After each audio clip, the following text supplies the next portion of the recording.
Hi, I'm Steve. Welcome back to the Maker's Cave. And today we're not going to be doing any props. We're not going to be doing model building. We're actually working on some shop infrastructure.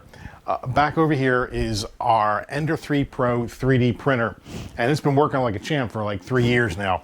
But we're putting out a certain part for our store, and we greatly underestimated how popular it would be. So, and along with this 3D printer and the Anycubic resin, we purchased yet another 3D printer right over here.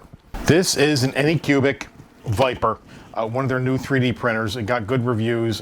We checked out quite a few of other websites and YouTube channels, and like I said, it got good reviews. So we're going to put this together and do a test print on it and put it into service here in the shop.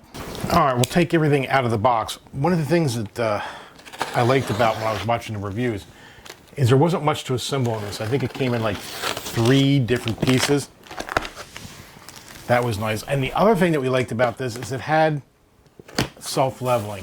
And, well, you can't see now because the camera's pointing down, but that was the kind of a pain in the butt of the Ender 3 Pro. It was a great, or it is a great printer, but leveling it takes some time, and I'm trying to cut down on that. I don't think it's packaged pretty good. Like this is a package of the tubing for the filament, some screws, nuts, bolts. Put that aside right over here. Power cord, instruction manuals. That's all part of the spool holder for the filament. This is the screen. Couldn't get the word out. Now it looks like this top section is right here is the print head. Yes. So I'll get this out of the way. And here's, let me see if I can tip this up for you guys.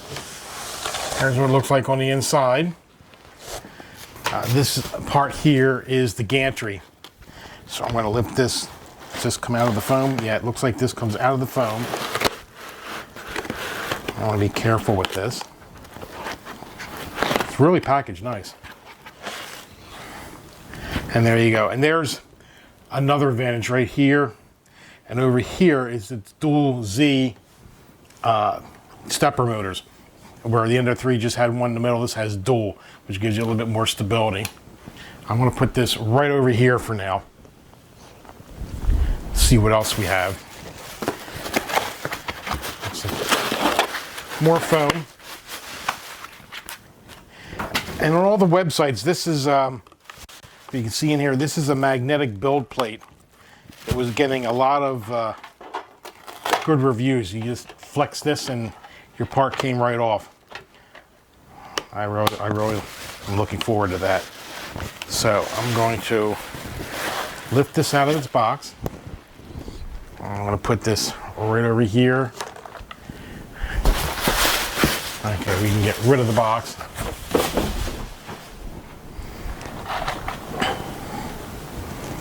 So here is the base. You got some wires here I guess we're going to assemble.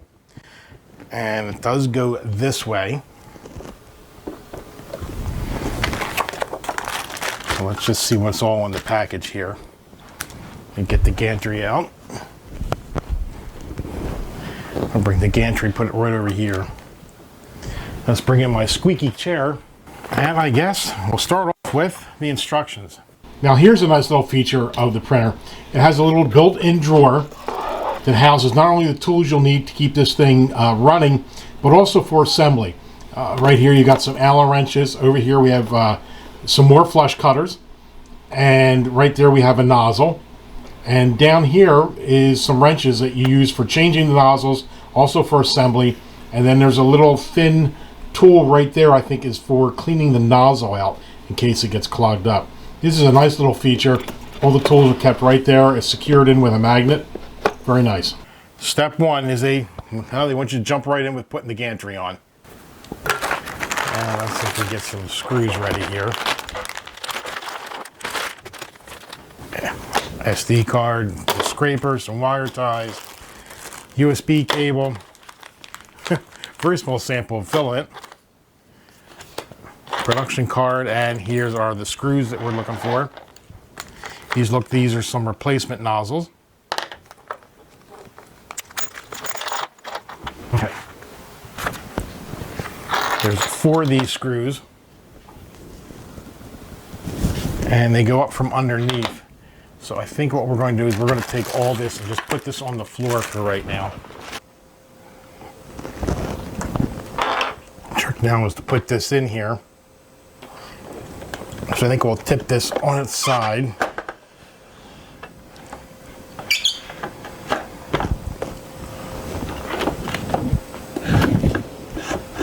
There's a little recess right in this bottom bar right here where everything's supposed to go in.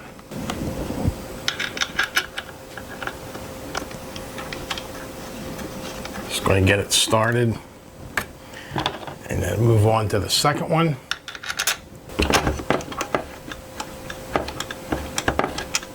So far this has been pretty easy. On the Ender 3 we had to put the gantry on, we had to put the lead screws in. It was about an hour, maybe an hour and a half to assemble it. It's also the first one I ever did. Snug them up. Okay, so now what we'll just do is we'll lift this up, lay it on this side.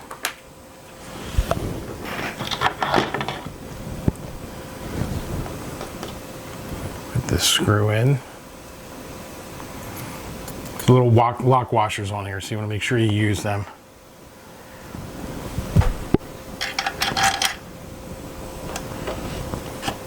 Again, just get them started.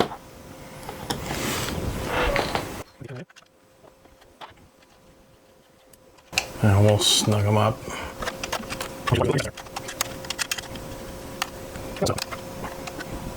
Okay. Lay this down here. We'll give you guys a view of it. All right, now we're on to step 3, which is putting the screen on. Here is the screen. Got the directions pointed the right way, huh? Goes in like that. And then the screws go in. And of course there's a threaded hole right there. Now, this one takes a little smaller of an Allen wrench.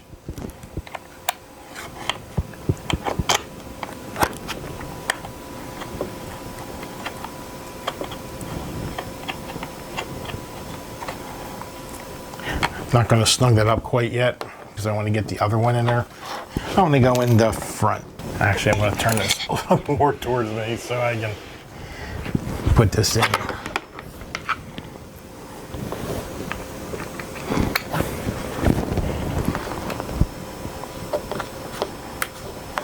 Now looking at the package, it looks like it does include an SD card, but doesn't seem to see what size it is. It also comes with a USB drive too as well.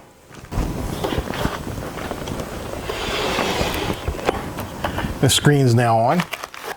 Let's see, what is next is the spool holder. So we have that here.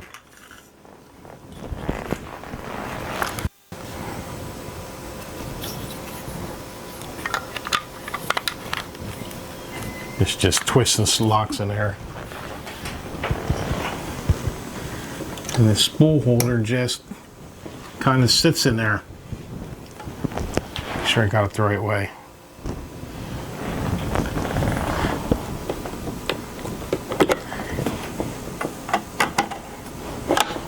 There we go. And it doesn't really say where to line this up at. Now it says to line it up with the gantry. It looks like we're doing something with the tubing. Okay, these are just press fit. These are just press fit fittings. So all you gotta do is just really put these in here. And it locks in. We're on to step 5. All right, it has me looking at the back of it. Has me doing some cabling. First thing to do is need to get some of these wire ties out of here. There's one here. Get that out. And there's another wire tie up here. And this Z-axis thread screw, and then there's one right over here.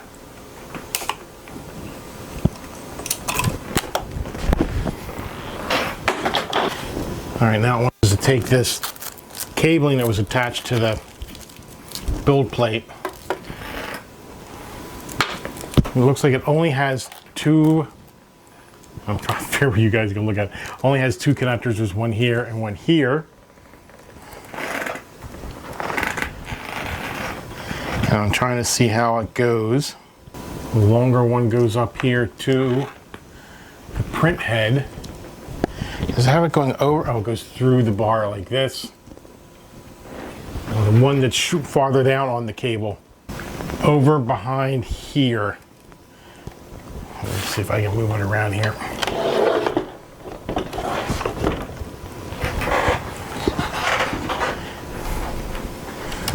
Right in and behind here.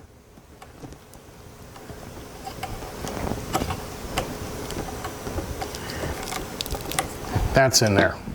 And I did something wrong. Teflon tube here for the filament needs to go underneath this top bar. So we'll just simply take it out and then press fit it in again. It's telling me to use one of these supplied wire ties to keep this together. So that's what we're going to do. Now, I'm not going to pull this tight for right now. I'm going to leave this a little bit loose, so if we got to move it around, we can. Okay, now it wants us to connect up those little tiny wires here. Connect all those wires to their corresponding ports by label respectively. Okay, so the labels, let's see what we have here. Z right. This one is labeled Z right again. Okay, so I'm a little confused. They are different sizes. So the Z, there is a connector right back here, and it is a smaller of the two, which is the Z right, which is labeled ZR. So we're going to push that right into there. And the other one is labeled ZR. Here's the stepper motor behind this post right here, and it's got a wider connector, and so this connector is obviously wider, so I'm sure that goes right into there. Now this cable does not have a label on it, but if you look carefully at the directions, I believe that is for the screen. All right, so that's all connected up. Now I'm going to assume we have to do some connection on the left as well, and that is correct. This one is labeled Z left, and it's the wider connector, so that goes right into the stepper motor. And then this one comes over here, and I'm pretty sure what this one is. This is probably these Z switch for stopping it for homing, the home switch. I couldn't think of what I wanted to say there. It's for the home switch. Those two are plugged in. Check before using, untip the zip lines. Okay, we did that. We took all the zip lines off, or all the zip ties off. Make sure that the forward ties shown below have been cut. One on each side, so let's do that. Did the one on the print head. And the fourth one is underneath. And it sure is. Let's see, how do we get to that? And go under it.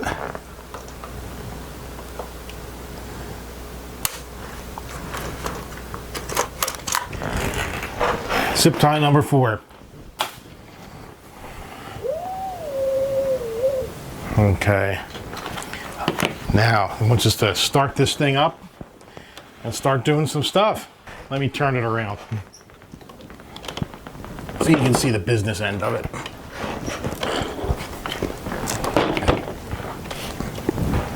Now, as everything that comes from across the seas, you want to make sure the power is set right. And it is set to 230. Of course, you know, we're 115 over here in the States, but which is no problem. If you're going the other way, that would have produced some smoke. So you want to take the switch and just doesn't want to come over for me. All right, we're set at 115 now. Now it wants us to turn it on. Well, here we go. Devil eats coward. And here we go. Here's what everybody loves to do. Take that protective plastic, ooh, right off. Okay, so there's the screen. Get you zoomed in. I'm going to try and see if we can get the glare off of it. Let's see. Yeah, there we go. That's a little better. So, they want us to do the leveling. This is the auto leveling, which is pretty cool because that's why I bought the thing. So they want us to click prepare. Okay. Leveling. Leveling. Then it wants to hit auto level. The probing will take place in The probing will start. Please confirm to continue. Click OK.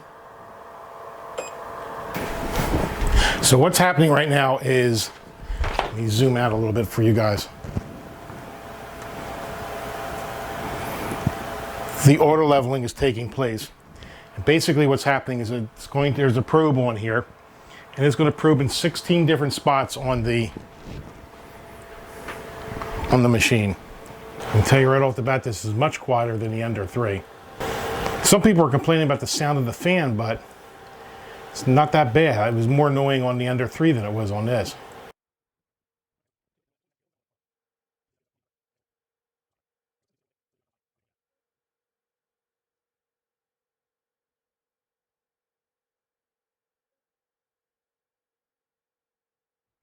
All right, while this is doing its auto leveling, I'm going to prepare the filament we're going to use. This is going to be some PETG filament in black, because that's what the parts that I'm making have to be in. And we're going to jump, when we do a test print, we're just going to jump in 2 feet in a fist and go right to making those parts. Okay, we are back to that screen. It says return to the main menu, so there's a little return button right here. Okay. It says prepare filament in. And the interface as shown below will pop up. Prepare filament in. And let's see what it says right here. The print head temperature is too low and the machine is heating up automatically. Straighten the end of the filament and place the filament into the filament holder. Please note the feeding direction of filament. Then pass the filament through the filament sensor and insert it into the extruder till the gear. Now wait for the nozzle. The English isn't too good. Now I'll paraphrase. Now wait for the nozzle to reach the target temperature as shown on the display. So it looks like we're reaching a target temperature of 230. Here's our filament, and it wants us to feed it overhand. Now, whenever you feed filament into a 3D printer, you want to cut off a fresh piece, and you want to do it at an angle. So it's got a little bit of a point to it. Now pass the filament through the filament sensor. That's this piece right back here before it gets to the gearing to bring it in. Okay, and I guess it goes through this tube here.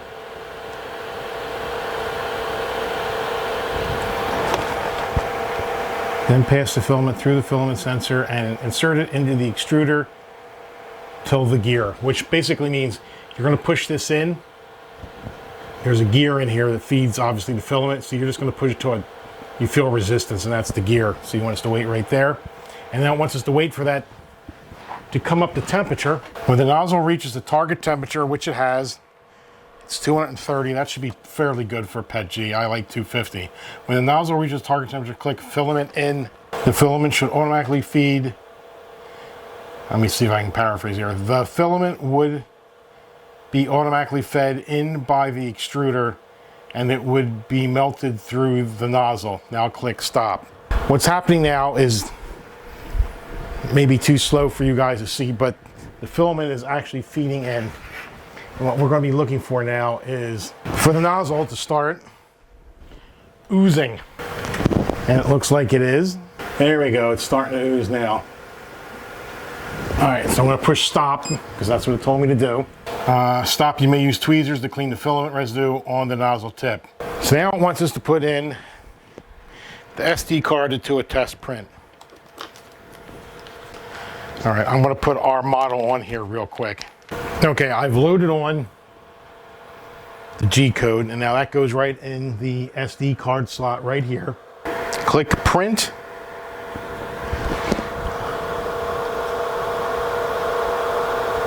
Again, go back here, prepare. Go back again, choose print, refresh. All right, there it is right there. PIR case, and he's going to print 4 of them at once.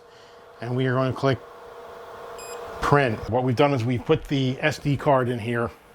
We've picked the file to print. This particular file wanted the nozzle head to come up to 250 degrees and the bed up to 80 because that's what it was on the Ender 3.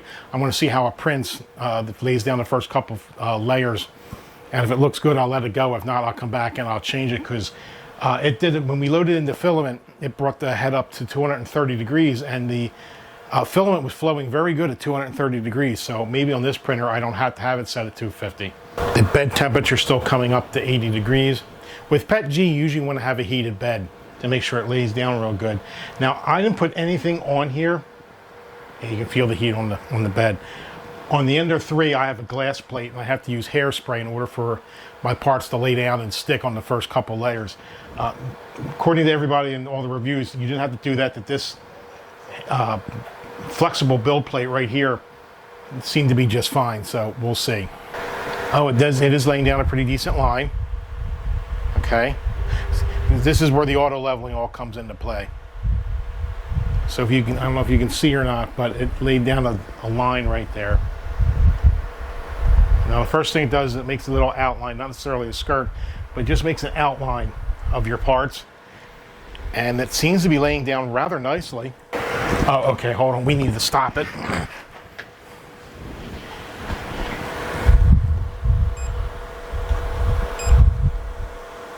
All right, so what happened now is, it wasn't that this was too far off the bed. I actually heard it was actually digging into this build plate. So that means it's a little too close over here. It seems like it's perfect right over here, but over here. So let's play around with this, and we'll be right back. All right, we're back, and as you can see, it's printing. The problem was with the head dragging was I didn't reslice the file for the Anycubic Vyper. I still had it. I used the file that I sliced for the Ender 3. I really didn't think it would make much of a difference. I'm not a 3D printing pro, so the minute I resliced it with the settings for the Vyper, it worked fine. The auto leveling worked fine. Everything was great.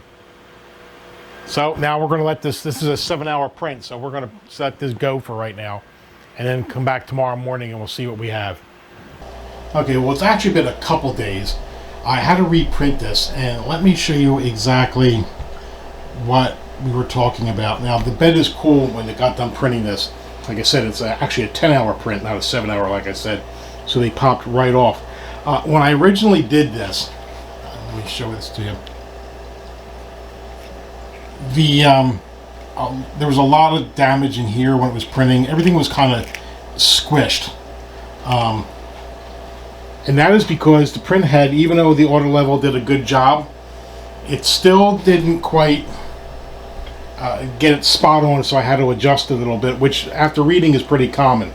So what I had to do is I had to go into the prepare, I had to go into leveling, and then I went into Z offset, and I had to do 0.35 millimeters. I had to bring, after the auto leveling was done, I still had to adjust the Z. I had to bring it up 0.35 millimeters, and that made it print absolutely spot on.